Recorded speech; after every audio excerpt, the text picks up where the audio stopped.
ایک دفعہ کا ذکر ہے، کسی ملک میں ایک بہت حسین شہزادہ رہتا تھا جس کا نام سیف الملوک تھا۔ ملوک مصر کے بادشاہ کا بیٹا تھا۔ شہزادہ سیف الملوک کو مسلسل 7 راتیں خواب میں ایک پری کا دیدار ہوتا رہا۔ اس خواب کی تعبیر معلوم کرنے کے لیے کئی نجومیوں سے رابطہ کیا، لیکن کبھی بھی اس کو خواب کی تعبیر نہ بتا سکا۔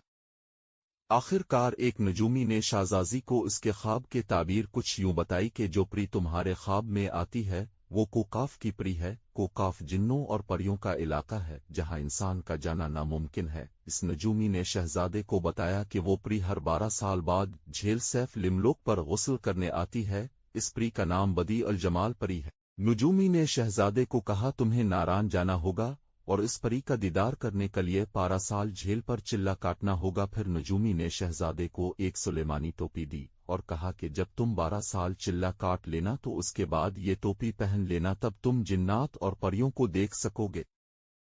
شہزادے نے بغیر تاخیر کے ناران کے سفر پر نکل پڑا۔ کچھ عرصے بعد وہ ناران پہنچ گیا اور چلہ کاٹنے لگا۔ 12 سال بعد شہزادے کو پریوں کے پروں کی پھڑپھڑانے آواز سنائی دی تو اس نے غار سے باہر جا کر دیکھا تو بہت ساری پریاں جھیل پر اتر رہی تھیں۔ سب پریوں نے لباس اتارا اور غسل کرنے لگے۔ شہزادے کو موقع مل گیا اور اس نے پری بدیع الجمال کا لباس اٹھا کر اپنے پاس رکھ لیا۔ باقی پریاں وہاں سے چلی گئیں اور بدیع الجمال پر لباس نہ ہونے وجہ سے وہاں رہ گئی۔ پری نے شہزادے سے لباس مانگا لیکن شہزادے نے کہا ایک شرط پر لباس واپس دوں گا، پہلے مجھ سے شادی کرو، لیکن پری نے انکار کر دیا۔